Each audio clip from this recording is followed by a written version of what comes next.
Êtes-vous-tu prêtes pour les Sœurs Boulottes, mesdames et messieurs? On est devant le public. Il y a une personne, elle s'appelle Flavie. Le public est en délai. Ça colorie, ça y va. Hey, le monde, ils ont le crayon au feu, t'asseoir, là. Ben oui, puis Maxime, il est prête? Troisième Sœur Boulotte, je sais pas si tu connais. T'es un peu moins Boulotte, mais... un peu moins sœur. Ouais, c'est ça. Un petit côté plus rough, là. Fais-tu le rough?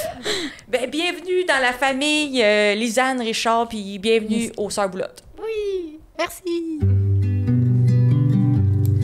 Depuis qu'on est né, on est tricoté serré. On jure qu'on va essayer de pas trop se pogner. On mange tout le temps du resto, c'est peut-être notre seul défaut. On est les Sœurs Boulottes.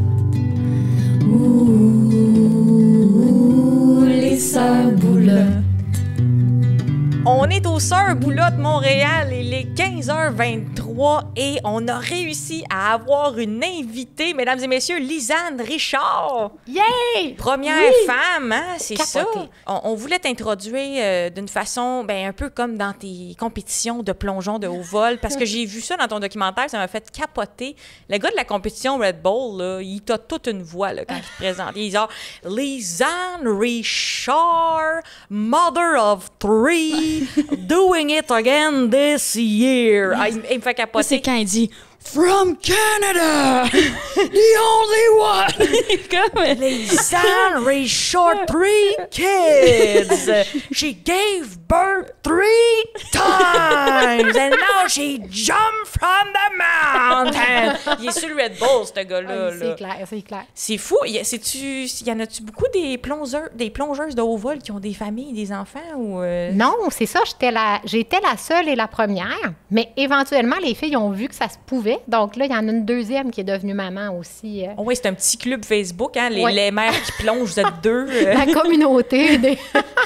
Ouais. Comment faire des lunchs et faire des squats tout en même temps. Puis en se garochant dans les airs en même temps, sans tremper le pain des sandwichs.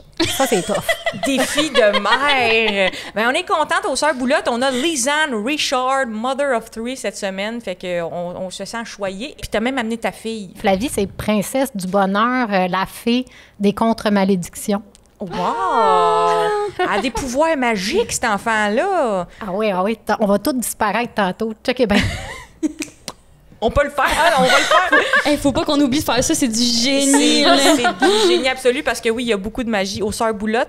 Je pense qu'il y a deux choses principales dont on veut te parler aujourd'hui, moi puis Steph. Parce que tu sais, aux Sœurs Boulottes, d'habitude, on a un club de lecture et on lit des livres soit sur les femmes ou écrits par des féministes.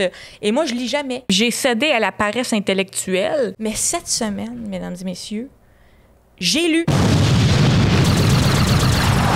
Pas pour me vanter, là. Pas pour me vanter, mais j'ai lu applaudissements le livre. De mini-golf. Oui, merci. Pas peu fière. Écoute, un vrai savant que je suis.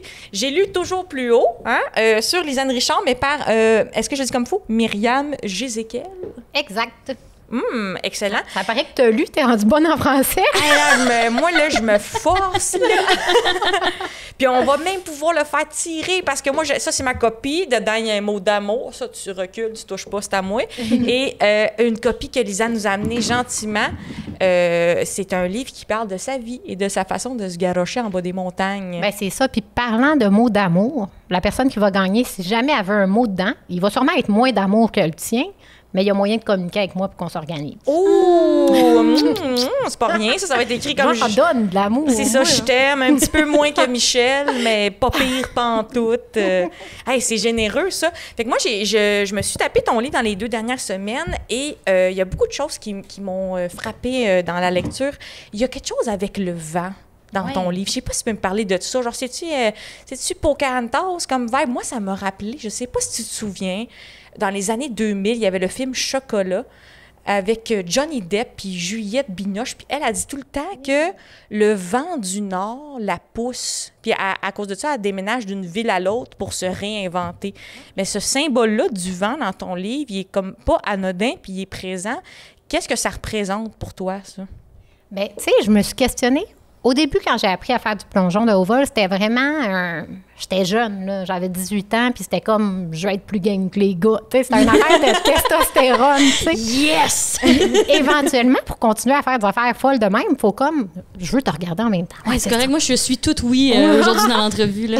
Mais fait qu'il faut comme qu'on trouve une autre motivation intrinsèque. Puis ce que j'ai constaté, au-delà de l'adrénaline que j'aime dans ce sport-là, puis du sentiment de mission accomplie, tu sais, le avant, c'est l'adrénaline. Le sentiment de mission accomplie, c'est le après. Mais ce qui me fait triper, moi, c'est le pendant. C'est pour ça que j'étais à la quête de tout le temps en refaire, parce qu'on va tellement rapidement dans notre descente qu'on entend le vent dans nos oreilles. Puis c'est vraiment de sentir ce vent-là quand on descend qui est capoté, là. Puis là, après, j'ai réalisé que crime.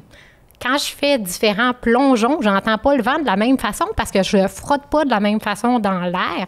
J'atteins pas la vitesse au même moment. Fait que là, il y a comme une espèce de quête de création de vent. Parce que moi, je suis une créative dans la vie. Tu sais, comme je pouvais pas être autant attachée à ce sport-là s'il était uniquement un sport technique. Il me manquait un attachement, il me manquait quelque chose d'émotionnel, il me manquait quelque chose de créatif. Puis là, à un moment donné, j'ai comme réalisé, dans le fond, ce qui me passionne le plus, c'est le pendant. Puis le pendant, il est vraiment motivé par le vent. Puis là, je me suis mis à voir ça de façon créative. Puis c'est de ça que je m'ennuie le plus quand ça fait longtemps que j'ai pas plongé. C'est vraiment d'être dans le vent que je crée. Mais mettons, une fois que tu vas avoir pris ta retraite, est-ce que tu penses que tu vas garder ce rapport-là au vent? T'sais, est-ce que tu vas te tenir sur les tops des montagnes puis sentir le vent sur toi puis être comme, je me souviens de mes années de plongeon? Oui, bien, je pense que j'ai pas le choix parce que je tripe tellement sur le vent. Tu sais, comme mettons, quand je fais du jogging, Michel, toi, tu cours beaucoup, on le sait, on crée un vent qu'on sent, tu sais. Fait c'est sûr qu'il va falloir que je trouve d'autres affaires. Mais un de mes prochains projets, c'est vraiment la chute libre, là. Puis un jour, j'ai envie de faire du base jumping. Fait que, tu sais, je vais en avoir en masse, puis je vais en avoir plus longtemps. Fait que ça va être pas pire. C'est que le pendant, il est pas long, hein? Ouais. Ça me fait penser mettons, à Steph, quand tu montes une pièce de théâtre, tu sais, t'es comme 8 mois avant. Mais le moment, c'est pas long. Là. Dans une chute de 20 mètres, c'est combien de secondes que tu... C'est genre 3 secondes. Mais tu sais, il y a le parallèle en humour aussi. Dans le fond, tout le travail, toute la préparation versus le temps en show. Puis tu sais, tes bouts préférés en show, c'est sûrement genre quand tu punches, tu sais. Fait que souvent, on travaille tellement fort pour avoir un faible pourcentage du temps, mais qui est tellement satisfaisant que ça vaut la peine. T'sais. Ouais, c'est ça, qui est addictif aussi, mais je trouve ça beau parce que quand même, dans la vie, le bonheur, il se rapproche beaucoup du moment présent. Fait que s'il y a quelque chose qui te fait sentir, il y a des gens pour qui c'est voyager. Toi, c'est garrocher en bas des montagnes et ça te fait sentir, tu sais, dans le moment présent, puis ça te fait sentir en vie, puis un sentiment d'accomplissement. Fait que ça, je trouve ça quand même applicable à la vraie vie, tu sais. Bien, mais puis tu sais, quelque chose d'autre qui est quand même applicable à la vraie vie, là, on parle d'un court sentiment de satisfaction, puis le pendant du high dive, il est court, mais le truc, c'est de trouver son bonheur dans la préparation. Tu sais, moi, je tripe sur l'anticipation.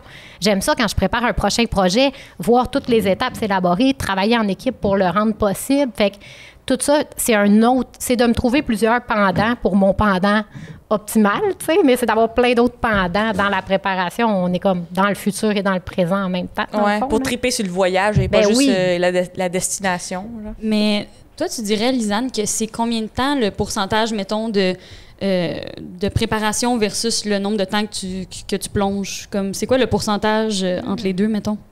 Il faudrait que je regarde mon calendrier là, puis que je fasse des stats. Là, c'est sûr qu'il y a du monde qui tripe ses stats qui pourrait le faire, mais mon feeling, c'est que c'est genre max 1%. Que je fais réellement du high dive. Tu sais, mon emploi du temps, moi, je me dois de demeurer une athlète. Puis en vieillissant, c'est comme de plus en plus difficile. Je ne le cacherai pas. Mais tu sais, je m'entraîne à temps plein. J'ai des meetings. Il y a beaucoup de choses qui sont liées à mon sport, mes conférences, mes différents projets. Mais étant donné que chaque stunt dure 3 secondes, c'est comme... C'est moins de 1%, je pense. Mais là, si on inclut tout entraînement de plongeon, là, on atteint plus que 1%, parce que ça arrive quand même souvent que je suis à la piscine pour faire du 10 mètres. Mais même là, l'entraînement de plongeon est vraiment pas si important comparativement à tous les autres préparatifs dans mon agenda à moi, là. 1% chute libre, 49% préparation, puis 50% mother of 3. Ça, c'est la division. Ben, parlant de mère, dans ton livre, on commence par le début de ta vie et on aborde un peu ta mère qui vient de Chicoutimi, puis qui voulait t'apprendre à nager par sécurité. Ouais. Et là, finalement, tu te lances de 20 mètres de certaines affaires. Est-ce que ta mère est Je fais ça contente de par sécurité. Elle voulait que tu nages pour pas te noyer, puis toi, ça t'a amené à plonger. Est-ce que ça lui faisait peur, ça? Bien, au début, c'est vrai, c'est fou, pareil, parce que l'aspect de la natation était vraiment lié au volet de la sécurité dans Ouais, ma c'est ça. famille, puis moi, je l'ai transposé en faisant un sport extrême. Mais au début, quand j'ai commencé à faire du high dive, mes parents n'étaient pas au courant. J'étais en France pour faire des shows, puis je leur ai envoyé les vidéos une fois que c'était mission accomplie. Ça, c'est comme un tatou dans le dos, tu le dis pas tout de suite. Là. Exact. T'sais, fait qu'une fois qu'ils ont vu que je savais ce que je faisais, ils l'ont bien compris parce qu'ils ont quand même vu toutes les cours de plongeon puis d'acrobatie que j'ai faites quand j'étais jeune, puis la formation à l'école de cirque, puis tout ça. Fait qu'ils ont compris que j'étais dans mon élément, mais eux, ils sont moins à l'aise avec le chemin pour s'y rendre. Tu sais, comme moi, je suis pas spécialiste d'escalade dans la vie. J'ai même pas de formation en escalade, mais ça m'arrive souvent de faire de l'escalade pour pouvoir aller plonger. Fait que dans le fond, c'est comme dans les détails de comment se rendre à ma zone de départ qu'ils sont moins confortables avec ça. Mais c'est sûr que moi, tu sais, étant donné que je suis maman, là, je suis pas une tête folle. On réfléchit à chaque étape, puis on s'assure de le faire de la bonne façon, avec la bonne équipe, puis de vraiment bien se préparer. Mais c'est vrai qu'une fois dans les airs, je suis dans mon champ de compétences. Tandis que quand on est, mettons, au Lagon Bleu, aux Philippines, puis qu'il faut escalader, puis marcher sur des bambous, les pieds mouillés, puis tout, je me sentais bien plus en danger que de marcher sur des bambous à 25 mètres de hauteur, là, tu sais. Ouais. Je me sentais bien plus en danger qu'une fois que j'étais prête à plonger. Le chemin fait comme plus peur que le saut, des fois. Ouais, c'est comme, mettons, tu veux sauter dans l'hélicoptère, c'est plus l'arrêt d'hélicoptère qui était peurante, finalement. Ça va dépendre du pilote. C'est ça. On cherche quelqu'un avec son permis. Quelqu'un que c'est pas sa première fois. Mais ouais, ça m'a fait rire, comme la contradiction de fait que c'était par sécurité qu'elle voulait que tu apprennes ça, puis finalement, après ça, tu deviens plongeuse de haut voltige. Mais au début de ta vie, tu étais dans sport-études, puis ça, c'était pour plongeon uniquement? Ou, parce que je lisais 4 à 7 entraînements de plusieurs heures par semaine. C'est pas énorme, ça, pour une ado qui va aussi à l'école? Oui, bien, au moins, tu sais, les programmes sport-études sont bien faits. Tu as l'école le matin puis le sport l'après-midi. Puis moi, je suis partie... J'ai commencé à plonger par hasard parce qu'il n'y avait pas de place en natation, mais j'ai tripé sur le plongeon. Puis là, je voulais aller plus vite, plus loin, plus haut. Puis je plongeais à Jonquière où il y avait juste un 3 mètres, tu sais. Fait que là, c'était pas satisfaisant pour moi. Je voulais faire de la tour déjà enfant, tu sais, jusqu'au 10 mètres. Là, les jeunes en compétition peuvent se rendre jusqu'au 10 mètres à partir de 14 ans. Tu peux faire du 10 mètres. Fait que moi, je voulais faire ça. Mais, fait que là, j'ai fait mes démarches, là, puis j'étais vraiment en tête de cochon. J'ai insisté à mes parents pour partir faire sport-études à Québec. Fait que là, ils m'ont laissé faire. Pour plonger de plus haut. Oui, c'était déjà pour plonger de plus haut, puis c'était aussi pour plonger plus souvent, puis pour m'investir à fond. Je sentais qu'il y avait un potentiel pour moi, tu sais, puis c'était véridique, là, dans le sens de quand j'ai arrêté, parce que j'avais eu des problèmes aux oreilles, il avait fallu que j'arrête, mais j'ai été invitée aux essais olympiques à 14 ans. Tu sais, c'est sûr que je ne serais pas allée aux Olympiques cette année-là, mais c'est vraiment très bon signe quand le pays veut que tu aies une expérience d'essai olympique quand tu n'es même pas encore majeur. Tu sais, parce que c'est comme si eux autres, ils envisagent que peut-être que dans 4 ans, elle va être dans les fortes. Il ne faut pas que ce soit ses premiers essais olympiques. Ouais, ça veut dire que tu as un espoir olympique et qu'ils veulent déjà te roder. Là. Exact, comme dans le ça. club des Timbits du Canada, des tremplins. C'est incroyable. Mais pourquoi tu penses que tu es la seule qui fait ça? Ça dit dans le documentaire, comme la seule du Canada. Pourquoi il y a autant peu de personnes qui se rendent là où tu t'es rendu, tu penses? Bien, en fait, je suis plus la seule. Fait que là-dessus, c'est vraiment mission accomplie. J'étais la seule parce qu'il n'y avait pas assez de ressources. Il y avait aucun coach au Canada qui était spécialisé pour coacher le haut vol. Il n'y avait aucun lieu d'entraînement pour s'entraîner en haut vol. Fait qu'il a vraiment fallu que j'y aille, là. Mais moi, j'apprenais des plongeons. J'apprenais un nouveau plongeon la veille de la compétition sur le site de compétition parce que je ne pouvais pas avoir accès à du haut vol. J'avais juste accès à du 10 mètres. Fait que, tu sais, c'était un contexte qui était tellement difficile mentalement qu'il n'y avait pas encore d'autres personnes qui souhaitaient vivre ça. Puis c'était aussi du dévouement total parce que fallait s'entraîner à temps plein, puis tout ça, mais on ne savait pas si ça allait marcher. Tu sais. Puis dans le moment de mes années de compétition à moi, même si c'est un sport professionnel, la condition des femmes était vraiment pas... tu sais, je veux dire, c'était la moitié du prize money des hommes, puis le haut vol est déjà un sport qui n'a pas beaucoup d'argent. Là. C'est pas du tennis ou du hockey. Là. Donc, maintenant, ça s'est amélioré. Puis avec j'ai développé plusieurs centres d'entraînement. On a vraiment développé une méthode de coaching avec mon entraîneur. Maintenant, la Fédé, elle s'est mise là-dedans. Maintenant, il y a une super belle relève au pays. Fait que, tu sais, moi, dans le fond, je pense que j'ai été crash test de mire là, de tout ça. Là. Vas-y, saute, apprends-le 5 minutes avant, puis on va voir qu'est-ce qui se passe. Oui, puis en même temps aussi, je crois que j'ai quand même eu la chance d'avoir du succès, tu sais, malgré tout. Donc, ça a inspiré d'autres, tu sais, qui m'ont vu aller puis qui se sont dit « crime ». Tu sais, dans le fond, dans la vie, des fois, tu vois quelqu'un puis tu te dis « crime, cette personne-là est capable, pourquoi pas moi? » Tu sais, puis c'était un de mes souhaits. Moi, en plus, j'avais tout le contexte non, c'était pas défavorable. J'avais un beau contexte puis tout ça, mais c'était quand même défavorable dans le sens de j'avais pas fait de cours de plongeon depuis 20 ans. Je m'étais spécialisée en cirque, mais c'était vraiment le jeu d'acteur, moi, que je faisais en cirque. Je faisais un petit peu d'acrobatie aussi, mais tu sais, j'étais vraiment hors du monde acrobatique. J'étais vieille. J'avais 35 ans quand j'ai commencé. C'est vieux, tu sais, pour un sport acrobatique, justement. J'avais une famille à gérer, donc je pouvais pas m'investir autant dans le training que les autres, tu sais. Fait que j'avais plein d'éléments défavorables, puis j'étais allée remporter bon nombre de compétitions quand même. Fait que c'est sûr que ça a été, parce que je crois, là, que ça a été inspirant pour d'autres qui sont dans des conditions bien plus optimales, tu sais. Fait que c'est beau. Moi, je suis contente. C'était mon objectif. On dit paver le chemin, mais tu as pavé le vide de 20 mètres qui séparait les femmes fortes d'atteindre l'eau, dans le fond. Oui. C'est pas rien, ça, quand même. Moi, je tripe sur la rando, là, puis là, j'ai vraiment l'impression que je faisais du off-road, là, mais que je l'ai fait tellement souvent que j'ai fini par faire des sentiers, puis que là, le sommet, il est comme plus facile à atteindre sans se blesser, sans avoir des graphings, tu sais, jambes à cause des branches. Puis, tu sais, j'ai fait les tests, j'ai installé tout ce qui est... Maintenant, c'est beaucoup plus structuré, beaucoup plus facile, beaucoup plus sécuritaire. Puis on le voit parce qu'on a des méga beaux résultats. Là, maintenant, le Canada en haut vol, fait que bien content. Ça a un impact, ouais. Parce que c'est haut. Parce que ça, tantôt, tu disais juste 10 mètres, pas du haut vol. C'est tellement haut, 10 mètres, là. Je te dirais, en cheval, c'est comme 4 chevaux, un par-dessus l'autre, là. Ah, même plus que ça. Ouais, mais ça dépend de quel bord t'aimais. J'y voyais debout. Mais moi, on a une anecdote dans ma famille qu'à un moment donné, on était au collège où mon père travaillait, puis il y a un 5 mètres là-bas. Un 3 mètres. C'est un 3 mètres! C'est un 3 mètres. Ça m'a paru 10. En tout cas, fait que là, je voulais l'essayer, mais tu sais, j'ai jamais plongé, surtout pas à cette. Puis mon père m'explique que si t'es de dos, puis tu te laisses tomber sans élan du tout, la gravité va faire que tu vas arriver. Mais tu sais, moi, parfois, je fais ça, je me donne un petit pouce sans faire exprès. Fait que là, au lieu de faire un beau plongeon, je fais un flat mortel. Tu sais, terrible. Genre, tu sens que t'as un coup de soleil, là. Ouais. Puis c'était comme un beau moment, cette affaire-là, parce que je me dit, moi, je l'ai faite. Puis mon père est tout le temps comme ça dans la vie. Il est comme, gars, tu vas te planter, mais essaye le don. C'est comme sa façon d'élever les enfants. Mais pour moi, c'est tellement haut, 10 mètres. C'est Mais incroyable. là, pour te remettre en paix avec ça, l'invitation est lancée, les filles, parce qu'on a un centre d'entraînement dans la région de Thetford que j'ai développé, puis il y a un tremplin à 5 mètres.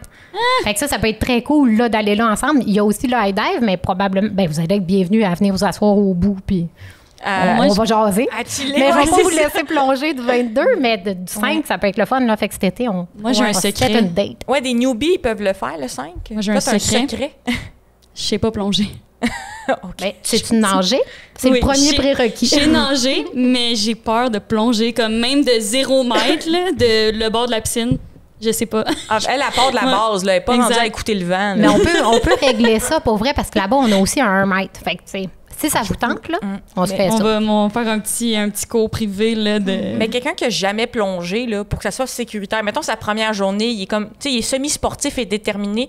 Quel il peut plonger en toute sécurité, tu dirais? À partir de quelle hauteur faut que quelqu'un ait une solide formation puis qu'il fasse attention? Bien, tu sais, des fois, on peut aller rapidement. Là. Ça dépend vraiment, entre autres, de l'orientation spatiale puis de la conscience corporelle. Fait que même si quelqu'un n'a pas de bagage tu sais, de plongeon, mais a déjà un bagage sportif, mettons, Marc, là, on a fait une cascade, Marc-Antoine, Ouais. en sortant de Big Brother, on a fait une cascade ensemble, on a fait un flip aux 5 mètres. Mais lui, il a une super bonne conscience corporelle, puis il y a beaucoup de pas d'orgueil, mais je veux dire, il fallait qu'il soit game. Là, il aurait pas aimé ça de choquer. Là, fait que, tu sais, il a osé. Puis sinon, j'ai fait sauter Matt Duff aux 7 mètres en une journée. Mais on est allé avec des éducatifs. On a commencé au 1 mètre, 3 mètres. Puis on regarde comment la personne se comporte dans les airs. Puis si, tu sais, s'il n'y a pas trop mal commode. Si elle est de bonne humeur, on la fait sauter de plus en plus haut. On voit ce qui arrive. Ouais, Matt Duff, il a dû défriser solide, 7 mètres. Voyons donc. Ah, il a quand même... il a clenché, là. Il était bon. On n'avait pas beaucoup de temps. Puis il était nerveux. Puis ben, il a été bon, là. Il a fait 2 fois le 7 mètres. Zach Foucault, je l'ai fait sauter au 10 mètres. Mais tu sais, à chaque fois que j'ai fait faire quelque chose comme ça à quelqu'un, puis là, il faut qu'il y ait des filles qui viennent, comment? Oui, c'est ça. On a dit pas de gars. On a dit pas de gars dans le podcast. Puis là, on mentionne des gars. On veut plonger. Ben, c'est ça, mais à chaque fois que quelqu'un est mis au défi de le faire, c'est toujours beaucoup plus épeurant que ce qu'il pensait. Puis après, le témoignage de la personne, c'est toujours « Je pensais pas que c'était épeurant de même. » Mais c'était juste ça mon point, c'est que c'est haut. C'est plus haut qu'on pense. Genre, quand t'arrives en haut, tu fais « Ah, c'est pas comme je pensais. » T'as-tu parlé? T'as pris un respect? Je me demandais, tu sais, comme tu as l'air d'être une excellente professeure, est-ce que le coacher après ta carrière, c'est quelque chose qui t'intéresse? Peut-être pas pantoute, puis c'est insultant ce que je suis en train de dire. Mais... Non, c'est pas insultant. C'est pas insultant. Ça serait une belle suite, mais dans mon cas, avec mon type de personnalité, pas pantoute. Parce que je suis pas capable de coacher pour le fun, dans des projets, puis ça, initier les gens, les faire vivre une expérience de les faire avoir la chienne, puis être content de l'avoir faite. Ça me stimule beaucoup. Mais coacher, comme faire ça de ma vie, je serais pas capable parce que moi, j'ai besoin d'être dans l'action. Je suis pas capable d'être à côté. Tu sais, comme quand j'ai quitté le milieu du cirque pour aller faire du high dive, j'ai arrêté de... Puis même si j'ai plein d'amis puis tout ça, j'étais pas capable d'aller voir des shows de cirque. Tu sais, j'étais comme trop attachée à ce milieu-là. Là, j'ai recommencé à y aller dernièrement. Là, tu sais, fait que... Ils sont comme, madame, descendez de la scène. Ouais, arrêtez de faire des backflips, là. Vous n'êtes pas dans le show. Vous êtes qui, vous? Ça s'appelle les 7 doigts de la main, là. Il y a 8e pouce, là, dans le milieu. Ouais, ben, je lisais dans ton livre, c'est ça. Là, je sais pas si c'est dramatisé, là, pour faire une belle histoire de vie, mais que tu t'endormais dans le boss tellement c'était intense, tes entraînements. Puis ça parle aussi de certaines de tes blessures. Secondaire 3, ton dos. Tu m'avais parlé aussi de tes oreilles. Les blessures, c'est quoi? Est-ce que c'est le corps qui nous parle ou c'est des... Qu'est-ce qui fait une blessure en plongeon? C'est-tu une erreur technique? C'est-tu une mauvaise journée ou c'est l'hostie de vent? Bien, tu vois, en haut vol, j'en ai vraiment très peu des accidents parce que une des affaires que ça prend pour pas se blesser, c'est d'être dans la bonne zone de concentration, de focus, puis tout ça. Puis j'ai un grand respect du danger en haut vol. Mais là, dernièrement, la première raison de l'annulation de notre premier podcast ensemble, c'est que je m'étais pété la gueule au 10 mètres, tu sais. Mais là, cette journée-là, puis c'est une des raisons... Bien, premièrement, j'étais pas focus. Je l'ai comme pris pour acquis. Tu sais, c'est une leçon de vie. Là. Je faisais quelque chose de super facile que jamais ça serait imaginable que quelqu'un de mon calibre dans cette discipline-là se fasse mal en faisant ça. Tu sais. Mais en même temps, j'étais préoccupée, j'avais pas bien dormi, je pensais à beaucoup de choses, je gérais plein d'affaires en même temps, puis j'étais pas focus. Tu sais. Fait que ça, c'est la raison principale des blessures. La plupart des accidents. Tu sais, tu penses aux accidents d'auto, tu penses à... Quand c'est nous le responsable d'un accident, là, la plupart du temps, c'est parce que notre tête n'était pas à la bonne place. T'étais pas en train de focuser. Ouais. Mais là, ça te rend-tu superstitieuse? Tu sais, toute cette idée-là de « je suis pas focus », on dirait que c'est tellement comme... je vais pas dire méta, mais est-ce qu'après ça, t'as peur d'avoir des journées pas focus? Est-ce que t'as peur de te blesser encore? T'sais? Ben non, je pense que, étant donné que c'est arrivé, ça arrivera plus. C'est comme... C'est bon focus. Ben c'est ça, je veux dire, je sais, j'ai mis le doigt sur le bobo, puis j'ai même une leçon de vie à apprendre. Il faut vraiment que je prenne soin de ma santé physique et mentale. On a des vies exigeantes, là, on se doit de prendre soin de nous. On n'arrête pas de s'exiger beaucoup, fait que ça change un peu... J'étais comme due pour une petite claque d'en face. Là. Ça change un peu ma façon d'aborder la suite des choses. Même au 10 mètres, là, je vais toujours respecter le danger, puis je vais vraiment m'assurer de me mettre dans des conditions idéales. Il faut juste que je transpose ce que je suis capable et habituée d'appliquer depuis des années en haut vol. Il faut que je les amène à toutes. Il faut que je les amène au plongeon. Tu sais, veux pas, je vieillis aussi, tu sais. Fait que quand je suis distraite, ça peut avoir... C'est comme si... Avant un contexte moins favorable, ça dérangeait pas. Tu sais, comme à 20 ans, là, on dormait pas de la nuit, on virait une brosse, puis le lendemain, on était à l'école, puis il n'y avait pas de problème. Mais aujourd'hui, là j'ai viré une brosse hier, ça apparaît. Non, c'est pas vrai. Elle est torchée, mesdames et messieurs. Non, mais tu sais, on se doit de faire plus attention. Fait que c'est aussi une prise de conscience de ça. Tu sais, je dois assumer que je décide de faire quelque chose qui est risqué, donc continuer de tout mettre en ma faveur pour être en condition optimale pour, puis c'est rendu que ça s'applique même au 10 mètres. Je le faisais juste au 20 mètres, mais là, maintenant, j'ai une prise de conscience. Puis cette blessure-là, c'est pas se péter à la tête sur le plongeoir, c'est ton entrée à l'eau qui se fait pas bien à ce moment-là? Ou Oui, ben là, si on parle de celle qui est arrivée dernièrement? Oui, ben mettons, je sais que c'est pas pire. Tu t'es pas blessé juste une fois dans ta vie, là, mais pour parler de celle-là, mettons, tu t'es jamais pété à la tête sur le plongeoir. Je me suis déjà pété à la tête sur le plongeoir. C'est vrai? Oh mon Dieu! Quand j'étais toute jeune, avant de partir à Québec, là, c'est un plongeon renversé. Là. En plongeon, un renversé, c'est comme un déplacement avant puis une rotation arrière. Comme un période arrière, mais en se garochant par en avant. Oui, il me stresse, là. La tête passe proche. Exact. Ouais, non, j'aime pas ça. Ben, la mienne a cogné. Passé Elle avait proche. cogné, puis ça m'avait tellement donné de swing que ça avait comme changé ma rotation. Puis là, je m'étais retrouvée à pleine face dans l'eau. Là. Fait que cette fois-là, je me rappelle pas. Ça a cogné fort. Tu t'en rappelles pas? Non, mais là, tu sais, OK. j'étais toute jeune aussi. Là. Le lendemain, tu t'en rappelais-tu? Oui. Mais ça devait être une commotion quand même, mais à l'époque, c'était pas autant considéré, répertorié, étudié, tu sais, les commotions. Là, il y avait moins de conseils. C'était quand même correct. Elle marche croche, mais ça va. Elle marche. Donnez-y un shot de gin, elle va être correcte. On va la replacer, oui, c'est ça.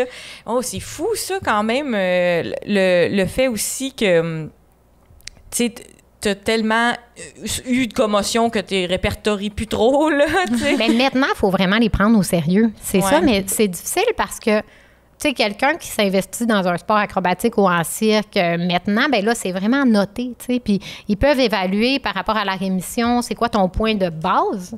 Comme ça, quand tu as une commotion, après, tu sais, ça te prend combien de temps à retrouver tous tes repères, ta façon de... Tu sais, il y a des tests avec les yeux, il y a plein de tests post-commotion. Ils découvrent des choses sur les commotions qu'on savait pas. Il y a des années, là, des joueurs de football, là, ça a des incidences sur leur tempérament. Toi, t'as pas l'air du genre qui va te tuer parce qu'elle a eu des commotions. Là, ça a l'air sous contrôle, ton agressivité, mais ils découvrent des choses sur les commotions qu'on savait pas du tout. Le cerveau, on connaît des choses, puis des affaires, on comprend pas encore, tu sais. C'est vraiment... Il y a des impacts vraiment sur la santé mentale. Mais tu vois, moi... Je pense que je suis chanceuse là-dessus, mais je pense que ça dépend de notre état à la base. Tu sais, comme j'avais déjà remarqué dans d'autres de mes commotions une hyper-émotivité, là. Mais là, tu sais, celle-là, j'ai vraiment eu la chance de me sentir super bien entourée puis soutenue. Puis, fait que, tu sais, je veux dire, j'ai pas eu de grosses drops, là. Puis je suis vraiment restée super positive tout de suite après, puis rapidement trouvé la leçon, puis... Fait que, mais je pense que le contexte a été favorable pour moi. Tu sais, on a quand même eu beaucoup d'attention avec Big Brother, puis on est chanceux. Tu sais, on reçoit plein de témoignages d'amour, puis tout ça. Tu sais, fait que là, il t'arrive quelque chose de plate, ça finit par se savoir parce que moi, je l'ai annoncé parce qu'il y avait des témoins. Fait que ça circulait, tu sais, l'information parce que c'était au centre Claude Robillard, puis la piscine était pleine. Les journaux à potins, elle se pète la marboulette. Oui, c'est ça, mais en même temps, tu sais, ça m'a pas dérangé parce que ça permet de dédramatiser. Bien, premièrement, de dire, elle se pétait la gueule, mais elle va être correcte. En plus, t'avais mis une photo de toi, un peu casting, où tu sautes, un peu vraiment le fun. Puis j'étais comme, Lisanne a un projet de trampoline, mais comment ça allait? Je suis à moi, là, non, parce que je vais rebondir, parce que là, je voulais pas mettre une photo de ma face déchue parce que j'avais un bleu sur le côté de la face, puis un petit peu l'œil au beurre noir. Puis ouais, ça aurait été dramatique, ça, un peu, hein? Mais mes photos d'après, on voit que j'étais encore un petit peu déchue, mais tu sais, ça a vraiment fait une grosse vague d'amour. Puis ça a fait aussi, moi, je me suis dit, tant qu'à y être, on va en profiter pour passer un message, tu sais, à tous les jeunes plongeurs au Québec ou les jeunes acrobates, puis à n'importe qui, là, il faut le prendre au sérieux quand il arrive un accident, puis il faut s'assurer de ne pas recommencer trop vite, puis il faut s'assurer que le contexte qui a créé l'accident, on le reproduise pas, dans le fond, là. Exact. Puis, nous, moi, tu sais, on est un podcast à vocation féministe. Fait qu'il y a des choses qui m'ont frappé dans le livre par rapport un peu à ta réalité de femme. Puis, non seulement t'avais pas l'air du genre de personne qui prend congé pour ses règles, mais toute ta vie, t'as performé en ayant des enfants. Dans le livre, ça parlait de tes règles au secondaire, mais tu m'avais conté aussi que tu plongeais à ronde entre 2 bébés, les seins gorgés de lait. Genre, ça me faisait un peu capoter. Je sais pas si c'est personnel, là, mais non, Flavie peut témoigner. Flavie est un bébé allaité de chaud de plongeon. Ah, ben ça, ça fait des beaux enfants. Ça donne, c'est ça. Ah, ben oui, ça donne un beau dessin de cheval, là. T'es bien bonne. C'est vrai que c'est beau. T'en as un autre. OK, on va faire un best-of de tes dessins à la fin, là. Ça va être super beau. À la fin, on va vous montrer Flavie, on va vous la présenter, puis on va montrer ses œuvres. Mais je faisais des high dive en allaitant entre chaque spectacle. Tu sais, comme... Moi, j'ai des bébés d'hiver, là. Mes 3, c'est des bébés d'hiver. Fait que ma façon de me remettre en forme, c'était de m'entraîner rapidement après pour me sentir apte à faire des shows de plongeon l'été même. Parce que c'était une belle job pour concilier travail-famille. C'est ça. Elle me disait ça, c'est pour relaxer les plongeons de 20 mètres à ronde. C'est pour, entre 2 projets, se calmer le gros nerf. Oui, il y en a qui binge Grey's Anatomy. Toi, tu plonges de 20 mètres. Mais ça me permettait de même pas changer mon rythme d'allaitement. Là. Les spectacles, ils durent 30 minutes, puis j'avais les bébés avec moi. Fait que... Puis le père des enfants prenait congé. C'est lui qui prenait le parental. C'était plus avantageux dans notre situation de toute façon. Fait que je faisais ça. Mais faire le high dive, quand ça faisait longtemps que le bébé avait pas bu, c'était débalançant. C'était comme, ça change ta composition corporelle, ça change. Tu sais, moi, j'ai pas une grosse poitrine habituellement, là, mais plein de lait, c'était quelque chose. Ça y va. Mais tu sais, quand on disait l'inéquité salariale, ils devraient, tu sais, les faire, les gars, là, des fois, t'as 5 livres ici, des fois, t'as pas 5 livres ici, tu sais, les faire tester les gars aussi à gérer que ça, là. Vraiment c'est quelque chose qu'il faut que tu gères. Puis... Hey, non, mais bonne vidéo YouTube, OK? Lisanne, coach Jean-Thomas Jobin avec des fausses boules à plonger pour qu'ils vivent c'est quoi. Il y a de quoi qui me fait capoter là-dedans. L'invitation est lancée, Jean-Thomas. C'est ça, c'est les hommes qui essayent mettons, ils essayent un accouchement avec un truc qui fait des électrochocs, mais là, quelqu'un qui plonge avec des boules, ça me fait un peu capoter comme idée. Là. C'est bon flash, Steph. Puis dans ton livre, tu parles beaucoup aussi de l'importance de ton équipe, tu sais, d'être bien entouré. Moi, je m'identifie beaucoup à ça. Là. Je pense que dans un métier un peu travailleur autonome où tu fais tes propres idées, tes propres projets. Pour toi, ton équipe, c'est quelque chose d'important?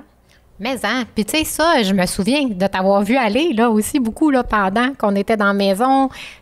Tu communiquais avec eux, tu disais merci, ça, de telle façon. C'est vraiment hot la façon que tu gérais ton équipe sans avoir de retour de leur part. Puis c'était beau comment tu leur faisais confiance aussi. Là. Tu finissais tout le temps en disant « je vous fais confiance ». Anyway, je vous fais confiance. C'était vraiment inspirant pour vrai. Mais une des raisons pourquoi l'équipe est super importante, c'est qu'au début, quand je me suis mis à faire des compés de haut vol, j'étais comme pas à l'aise avec m'investir dans un sport individuel. Je trouvais que ça marchait pas avec l'âge que j'avais, avec, tu sais, quand tu fais un sport individuel, c'est tout tourne autour de toi. Mais ça marchait pas avec mes valeurs, ça marchait pas avec le... Tu sais, ça marche quand t'es étudiant, t'es jeune, t'es comme encore le centre d'attraction de tes parents, de tout le monde qui pivote autour de toi. Mais là, je trouvais que ça marchait pas. Mais en le combinant en projet d'équipe, pour moi, c'était important que mon coach, ce soit un travail qui tient à cœur puis qui vive un sentiment de mission accomplie. Ouais. Tu sais, toute mon équipe, là, mes thérapeutes, puis tout ça, puis je voyais vraiment ça comme un projet d'équipe et donc nos réussites comme des réussites d'équipe.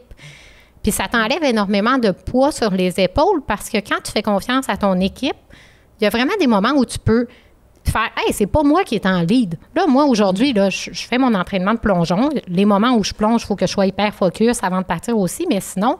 C'est mon coach qui est en lead. C'est lui qui décide quel plongeon je devrais pratiquer. C'est lui qui me donne les correctifs. Puis tout ça, fait que là, tu sais, moi, j'ai pas à avoir toute la pression.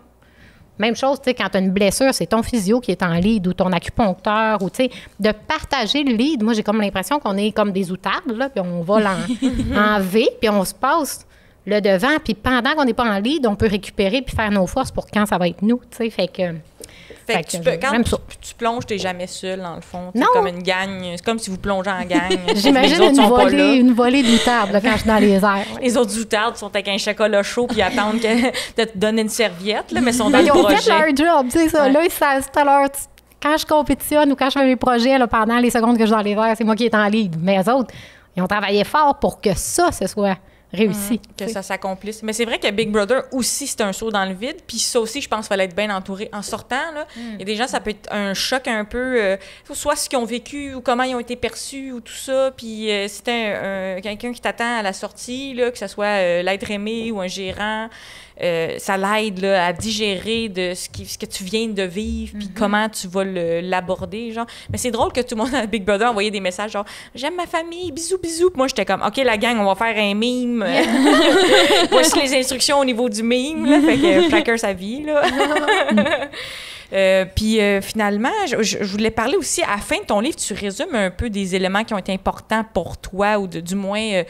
ce que tu as sorti de tout ça, tu sais, tu parles de mobilité cervicale, d'acuité visio-réactionnelle. Tu peux-tu nous parler de ça un peu? Je pense que c'est mes spécialistes qui témoignaient de ces mots-là. Ah, toi, t'es comme what the fuck? Moi, j'y suis, là. Mais je sais que David Tinjuste... Oui, David Tinjuste, là, il m'a donné beaucoup de conseils. Puis quand je l'ai rencontré, ce spécialiste-là, qui travaille beaucoup aussi avec des boxeurs puis qui travaille en post-commotion, c'était à cause que j'avais eu une commotion. Puis je l'ai rencontré. Puis ensuite, on a comme réalisé qu'une fois que j'étais rétablie, on pouvait améliorer mon temps de réaction, ma vision 3D, plein d'affaires comme ça. Fait que ça, on l'a vraiment développé ensemble. Fait que j'ai pu continuer à travailler avec lui après. Puis je me suis... Des fois, là, on pense que pour être meilleur au monde dans une certaine affaire, il faut juste que tu refasses, puis refasses, puis refasses. Mais c'est pas vrai. Tu sais, moi, ce qui m'a aidé à avoir du succès, c'est de faire... c'est quoi tous les détails alentour que je peux travailler qui font que je m'améliore, même si je suis pas en train de plonger, parce que pour le corps, juste plonger à répétition, tu te maganes trop vite, tu sais, fait que...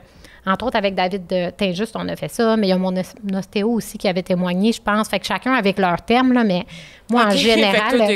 Ben moi, j'y suis. J'en fais confiance. C'est un autre qui dit. Mais parce que l'affaire de acuité visio-réactionnelle, là, c'est-tu ton casque que tu fais, là, avec... C'est comme des lumières, puis il faut que tu réagisses à ça, là, on dirait une réalité virtuelle, genre? Oui, il y a plein de méthodes. Là aussi, là, ces temps-ci, suite à la dernière commotion, j'ai commencé un truc, ça s'appelle NeuroTracker, puis là...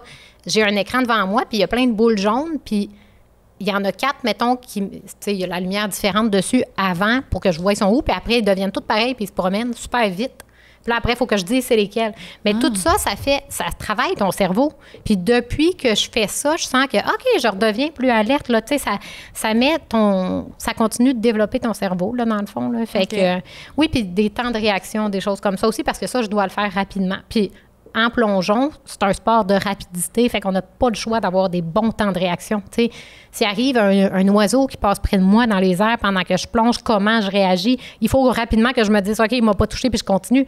Mais si j'avais pas le temps de réaction rapide, je pourrais me dire, c'est quoi? Ça serait malade. J'avais jamais pensé l'affaire de l'oiseau. Mais moi aussi, c'est ça. Y a-t-il une vidéo de quelqu'un qui fait un plongeon de haut vol puis qui se prend un pélican en pleine gueule? J'ai pas été témoin qu'on se fait de monde qui se sont fait toucher, mais j'ai une couple de photos, moi, que j'en ai vraiment près de moi. Proche. En plus, t'arrêtes pas de parler d'outards. Ils sont comme, mais oui, t'as dit qu'on était une équipe. Avez-vous vu les vidéos? C'est des gens qui sont dans un roller coaster puis le gars, il a comme une mouette qui les direct en pleine face. Genre vraiment peur. Oh my God, mais j'avais pas pensé au facteur oiseau. Oiseau d'en face, ça ajoute à la sensation forte, je te dirais. Là. Exact. Tabarouette. Mother of Three takes a outarde in the face. Là, je capoterais sa vidéo. Là, t'as mon like gratis. Puis il y a une affaire que je veux parler à la fin. Je pense qu'il y a beaucoup de choses qui ressortent pour moi dans ton livre. Tu sais, tu parlais de nutrition, de méditation, de visualisation positive. Puis ça, je l'ai vraiment vu chez toi. Puis tu sais, il y a bien du monde qui dit ces affaires-là. Puis toi, j'ai vu à Big Brother à quel point tout ça, c'est vrai et important pour toi. Mais tu sais, le livre finit un peu, parle des Olympiques. Puis parle de ton désir de rendre le plongeon de haute voltige une discipline olympique. Mais je me demande, est-ce que les Olympiques, c'est si important que ça? Parce que je me dis, tu as quand même laissé un grand héritage partout au Québec dans ta discipline. Tu as été l'une des meilleures. Donc, j'ai goût de te dire, Lisanne, que je te donne symboliquement une médaille olympique pour tout ce que tu as fait, parce que j'espère que pour toi, c'est pas quelque chose de grave de pas avoir été chercher ça à date, parce que je trouve que tu as tellement donné 3 beaux enfants, tout ce que tu as fait pour la discipline, puis ta vie, puis ce désir-là d'aller plus loin. Est-ce que si ta discipline devient olympique, c'est assez pour toi, ou c'est un bel accomplissement, tu sais? Bien, tu sais, mon discours a changé parce qu'au début, quand j'ai commencé le haut vol, ma motivation était de le rendre comme un sport olympique parce qu'on était tout prêt. Tu sais, si tu regardes les nouvelles disciplines aux Jeux d'hiver, c'est beaucoup des sports extrêmes aussi. Puis ce que le grand public veut voir, là, tu sais, les cotes d'écoute des compés Red Bull, puis même dans les compétitions finales, on est toujours les plus regardés et tout. Fait que je me suis vraiment enlignée là-dessus, puis tout ce que je faisais était dans cette motivation-là. Puis je considère que même si jamais, tu sais, ça va dépendre de c'est quand. Tu sais, honnêtement, si c'est bientôt, ça se peut que je fasse crime, je fais un retour puis j'essaie d'y aller, tu sais. Mais là, je serai pas encore, je serai plus aussi performante qu'avant parce que là, j'ai changé mes objectifs. Je fais encore beaucoup de haut vol, mais dans des projets bien plus créatifs puis tout ça. Fait que c'est pas le même type d'entraînement, mais peut-être, sauf que de toute façon, je considère que ce que j'ai fait va avoir contribué à le rendre aux Olympiques, puis que les résultats du Canada vont être, je fais vraiment grandement partie de la recette de la victoire qu'on va avoir. Exact, fait que c'est pas si grave. Puis aussi, éventuellement, j'ai comme transposé, justement, tu sais, dans la vie, il faut comme se concentrer sur mettre notre énergie sur ce pourquoi on a un pouvoir. J'ai tout fait pour que ça devienne un sport olympique. Maintenant, il faut que je laisse aller, ça le deviendra ou pas. Ouais. Je suis dans d'autres projets que je fais tout pour que ça marche, tu sais. Fait que, puis j'ai des rêves qui n'étaient pas encore dans moi, tu sais, à l'époque du livre, là, parce que ça a été écrit, ça a été publié en 2020. Ouais. Fait que, mais là, depuis, j'ai plongé. La vitesse à laquelle tu vis ta vie. Ben 2020, c'est un vieux livre. Ben, j'ai fait plus d'affaires depuis que c'est fini, tu sais. Ouais. L'auteur, elle n'arrête pas de m'écrire, elle dit, il va falloir un tome 2, tu sais. Nomme-nous ton rêve. Dis-nous ton rêve. Là, je veux faire... j'aime... Ben, tu sais, là, je suis en quête de record Guinness. Là. Il y a beaucoup ça dans ma vie en ce moment. Là. D'ailleurs, vous êtes bienvenus à aller au Centre des sciences de Montréal. Je suis dans 2 expositions. Une, c'est la science des records. Puis là, ça parle du projet du plongeon de la Montgolfière que j'ai fait, qui est en attente d'approbation par Guinness. Puis l'autre, ça parle des sports extrêmes. Puis là, il y a des vidéos puis tout ça de moi en action. Fait que c'est le fun. Tu sais, j'ai comme amené mon sport au grand public. C'est une des choses que je souhaitais. Mais là, je veux faire un record Guinness du plus haut plongeon de haut vol à partir d'un hélicoptère pour une femme. Fait que là, on est en démarche pour ça. Puis j'ai le record canadien de hauteur féminin. Puis là, à chaque année, on souhaite le remonter. Fait que là, je travaille là-dessus. Mais tu sais, j'ai fait le plongeon dans le lac glacé qui était dans le documentaire aussi. Fait que là, maintenant, je carbure au projet, tu sais. Là, je vais refaire des plongeons en feu, chose que j'ai faite il y a 20 ans. Là, je vais me remettre à faire ça cet été, ouais. Attends, j'ai manqué quelque chose, là. Tu te mets en feu? Oui, mais t'arrives dans l'eau, fait qu'on s'entend que c'est sûr que t'éteins. Quand tu dis de même, ben oui, ça a du sens, hein? À cette heure, tu dis comme ça, c'est ridicule, là. Ça, moi, le faire, moi. Mais ça sera pas un plongeon de haut vol parce que je dois rentrer la tête la première quand je plonge en feu, parce que sinon, t'as le vent dans... T'as le feu d'en face, tu sais. Tandis que dans les airs, quand t'es rendu en bas, le feu, il est dans le vent, là, tu sais. Fait que c'est un des projets. Mais j'ai plein de beaux projets de même, là, tu sais. Oh my God! Fait que là, je me sens accomplie là-dedans parce que j'amène toute mon équipe, tu sais. On se challenge, tout le monde, c'est toujours des nouveaux lieux, des nouveaux contextes, des nouveaux défis, mais on est une équipe solide qui travaillons ensemble. Fait que là, on peut ajouter un petit peu de difficulté en allant chercher des nouveaux professionnels, tu sais, comme l'hélico. Ça va nous prendre le meilleur pilote d'hélico, là, oui, c'est ça, le gars de l'hélico, le gars du feu. Ça prend...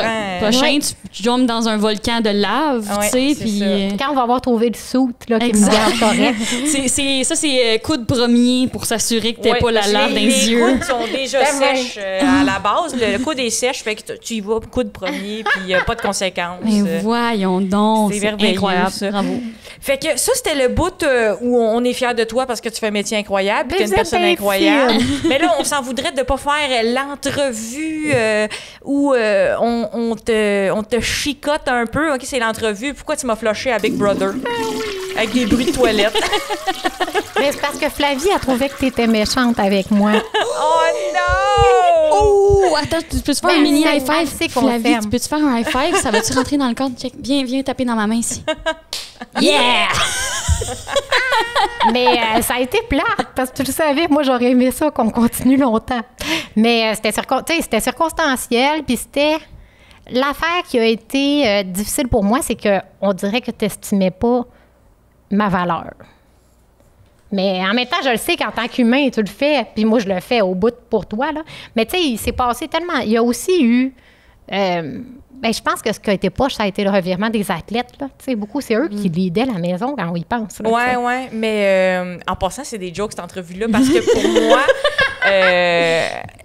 moi, je respecte beaucoup ta valeur, Lisanne, mais dans le contexte du jeu, je respectais la valeur de personne. Pour moi, on est des personnages, on est des pions, puis j'ai niaisé tout le monde égal. Oui, non, puis je suis pas fâchée par toi. Puis moi, quand j'ai vu le show, je t'ai adorée, là, tu sais, pour vrai.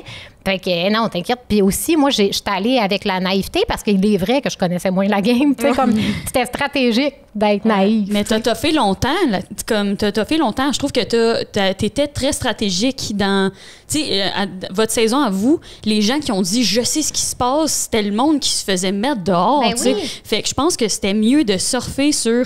tu sais, un peu la stratégie du go de moi, je m'en mêle pas. Je pense que tu as été super intelligente puis super stratégique de cette manière-là, tu sais. Ouais, c'est comme une game qui se resetait constamment. Puis. Après, c'est tellement le hasard là, qui détermine. C'est sûr qu'il y a des gens super stratégiques comme Stéphanie. C'est pas surprenant qu'elle ait gagné, tu sais. Tu sais, comme elle voyait, elle avait analysé comment tu fais la lecture du jeu. Je pense que tu avais, toi aussi. Puis Steph, justement, tu sais, il y a un temps où on rêvait, moi, toi, Steph, là, tu sais. Ouais. Mais il y a aussi eu bien du hasard. Il y a du monde qui sont sortis à cause de certaines circonstances. Tu sais, c'est juste des petites affaires, là. Mais toi, c'est quoi ta vision du jeu en sortant? Parce que moi, tu vois, on parle là, puis pour moi, c'est à 100% de l'humour au sens où moi, je ferais pas plus longtemps que ce que j'aurais fait. Ou je le vois juste comme un jeu, puis je suis sans regret. Toi, par rapport à la personne qui t'a sorti ou en sortant du jeu, t'avais-tu des émotions par rapport à ça ou comment tu le vivais? Non, j'ai trouvé ça cool. La twist qu'il a fallu que Martin fasse pour me sortir, je l'ai applaudi. Puis, toute cette expérience-là, c'est comme une bulle. T'sais, on a vécu quelque chose que personne ne pourra jamais nous enlever, qui est vraiment concret.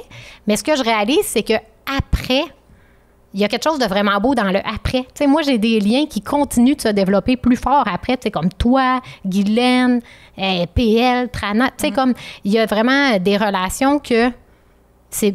Je ne sais pas, c'est comme... Je suis beaucoup impressionnée par les gens qui ont bien géré le après, parce qu'à mon avis, la difficulté était vraiment là. Ouais. Tu sais, ça prend une intelligence puis une stratégie, savoir se servir de cette vitrine-là, optimiser sur ce qui valait la peine. Tu sais, Guylaine, elle a agi avec force quand elle est sortie. Toi aussi, tu sais, comme... Fait que, je sais pas, moi, je suis contente de l'avoir faite. C'était long, quand même. Tu sais, comme pendant que j'étais là, je me concentrais pas là-dessus. Je voulais vraiment rester le plus longtemps possible parce que je suis une compétitive. Moi, je voulais gagner. T'étais en feu, puis tu y allais tête première. C'est ça, mais quand je suis sortie, oui, exact. Quand je suis sortie, j'étais contente parce que là, tu sais, il était vraiment temps que je revoie mes enfants. Là, 9 semaines sans eux autres, ça n'avait pas d'allure, là. Incroyable. C'est énorme, ça, c'est fou. 3 mois, tu sais. C'est 3 mois, là, c'est énorme. C'est vraiment, vraiment impressionnant. Ouais. Puis là, ont tous regardé tes enfants? Oui, quand même. Tu sais, il y a eu une mode aussi. Ben, quand je suis sortie, moins. Mais elle avait une bonne analyse. Pas loin. Oui, Flavie, elle a vraiment suivi. Flavie, elle avait une super analyse du jeu quand je suis sortie. Tu sais, moi, je l'ai vue comme spectatrice, puis c'était tellement différent comme expérience. Tu sais, comme... C'était, tu sais, tout le long, j'étais inquiète, là. Tu sais, mettons, de point de vue de la famille, j'étais inquiète pour tout le monde. J'étais comme, sortez-les de là! Oh my God! Puis quand Mitch est revenu, la première soirée, t'étais comme, c'était malade! Puis j'étais comme, oh my God! Tu sais, c'était le vraiment montage fun, était très dramatique, surtout de moi puis toi, qui était beaucoup dans l'humour puis en train de s'amuser tout le long. Moi, j'ai été contente qu'ils mettent mon humour, mais j'ai trouvé ça intense comme montage, un peu comme beaucoup plus dans la méchanceté puis le complot, puis pas toutes les fois qu'on se disait on s'aime donc puis on se serrait dans nos bras. Mais c'est un choix là, qu'ils ont fait, mais je pense aussi... Guylaine aussi, ça a été tough, le montage pour elle. Tu sais, comme il y a vraiment... Il y avait de quoi de... Mais tu sais, en même temps, il n'y avait pas le choix. Les autres, ils voulaient une trame. Mais c'est ça, c'est la TV. Puis je pense que la saison 1 était tellement dans l'amour qu'ils ont essayé de faire une saison 2 extrêmement compétitive. Mais effectivement, pour certaines personnes qui n'ont pas montré l'humour puis plus le côté complotage, là, ça sortait super sérieux puis dramatique, tu sais, alors que tout le monde était funné dans la maison, puis tout le monde était le fun, puis les moments entre le fait qu'on se lochait, on avait encore des moments de bonheur puis de plaisir puis de chilling. À un moment donné, on chantait toute la gang, puis t'es venu aux larmes aux yeux un peu, genre... moi, j'ai trippé sur la proximité qu'on a pu développer. Il y a vraiment quelque chose de précieux et d'unique. T'sais. Mais c'est difficile de finir sur un sentiment de rejet. C'est comme si on vit une méga aventure, puis tout le monde s'est senti rejeté là-dedans. Même Stéphanie, là, parce qu'elle n'a pas gagné à unanimité. Là, c'était chaud là, à la fin. Fait que même elle était là. Voyons, comment ça que tout le monde n'était pas d'accord de même que je gagne? Puis tu sais, il y en a qui s'étaient opposés au top 3. Il y en a qui trouvaient que ça a été critiqué. Fait que tout le monde s'est senti rejeté. Fait que tu vis quelque chose d'incroyable, mais tu finis en te sentant rejeté. Fait que c'est comme si c'est... et de valeur, tu sais. Mais, tu sais, moi, j'ai trouvé, mettons, comme public, je m'en rendais moins compte un peu que, le montage rendait pas honneur à tout le monde, mais le dernier épisode, l'épreuve finale, où ils se font dire pourquoi je pense pas, tu sais, les espèces de questions passives-agressives, ça, j'étais comme... Tu sais, ils ont comme cuisiné, puis je trouvais que c'était inutile, puis ça changeait rien au vote. Tu sais, ça, j'ai vraiment trouvé que j'étais comme, ça, c'est... Oui, mais la consigne, on a reçu la consigne d'être off. C'est ça, mais parce que ça paraissait... c'était l'épreuve. C'était ça, l'épreuve ultime. Mais c'est bizarre, tu sais, l'épreuve, c'est fais-toi insulter par tes amis, puis après, ça changeait rien. Parce que c'est un show de même. C'est un show que la fin, c'est de se sentir rejeté. Ça t'amène vraiment du questionnement sur toi-même, puis tout ça, tu sais. Fait que, mais si on regarde les saisons... d'ailleurs, c'est tout ça. C'est juste que le public québécois n'était pas nécessairement prêt à ça. Ah, c'est ça. Ouais, moi aussi, je le vois comme ça. Je pense que c'est une question de perception de la télé-réalité, puis ça dépend d'un pays à l'autre. Il y en écoutent plein, il y en a qui le prennent à un certain degré. Pour Québec, pour le meilleur et pour le pire, on est super authentique puis sensible comme peuple. Fait que ça fait comme des grosses réactions à ces affaires-là. Puis c'est le mot-clé en télé-réalité. C'est pas tant les actions, c'est les réactions qui sont importantes. Je vais annoncer à l'autre personne qu'elle s'en va, puis là, on veut sa face, c'est ça qu'on veut voir. La même chose avec le mensonge. Le public disait, voyons, ils sont bien menteurs, ça finit pas, ils en donnent plus que le client demande, mais on nous avait dit, quand tu flushes quelqu'un, tu y dis pas. Fait que ça donnait lieu à des mensonges. même pas nécessaire. Tu dis, voyons donc, il n'y a même pas besoin de mentir à ce moment-là, puis on le faisait quand même, fait que je pense que c'est un choix éditorial, puis chaque saison va être différente, mais je me souviendrai toujours du côté chaleureux puis de l'amour dans la maison, parce que pour moi, ça, c'est beaucoup plus vrai qu'un effet de montage. Là, Oui. The Mother of Three, mesdames et messieurs, Lisanne Richard. Flavie, elle peut peut-être venir nous dire coucou, nous montrer ses œuvres, puis on va mettre la toune de fin quand elle faut qu'on fasse le bit de Lisanne disparaît. Oui, après ça. Après. Oui, on clique, puis... Viens t'asseoir sur moi pour parler dans le micro. Flavie, mesdames et messieurs, la fille la moins fan de moi dans l'aventure, mais elle est heureuse d'être là. Mais elle sait qu'on s'aime, puis elle avait hâte de te voir. Oui, puis toi aussi, tu le sais qu'on s'aime, Lisanne. Je pense qu'on avait besoin de se le dire aussi en sortant du monde qui ont capoté sur ma réaction. Mais moi, je trouve que c'est une sortie normale. C'est normal de pleurer, les amis. Puis c'est normal après ça de dire « Hey, on s'aime, on a joué ensemble. » Fait que pour moi, c'est sans rancune, les amis. Est-ce que tu nous montres tes œuvres? Des chevaux! Bébé cheval. Bébé cheval, on voit-tu bien? Ah, ils sont beaux! Ah, ils sont beaux, là. Ça, c'est de Mais la oui, qualité. t'avais dit que t'étais bonne. Le soleil souriant, j'adore. Tu peux me montrer l'autre? Il y a celui-là. Oh, très bon! celui-là, il est vraiment complexe, là. Il est beau. C'est Est-ce que c'est toi, qui est ouais? sur le cheval? C'est qui Viens nous le est- dire ici, dans le micro. Sur le cheval, c'est moi, puis à côté, c'est mon amie Naomi. Ah, on la salue, Naomi. Shout out, Naomi! Wow. Eh ben, super beau dessin. Bravo. Puis, je vous remercie, vous deux, d'être venus. Maintenant, vous faites partie de la famille des Sœurs Boulottes. Ohana veut dire la famille. La famille veut dire que personne n'est abandonné. N'est abandonné. n'y laissé derrière. derrière. Et je pense qu'on a une alliance, là. Exact. L'Alliance des Sœurs Boulottes. Ah, merci infiniment d'être venu et bienvenue dans la famille. Merci! Bravo, les filles!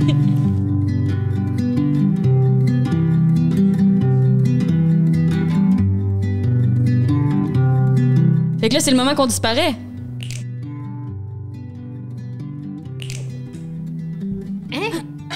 On est là, on est de retour. Wow! La magie du cinéma.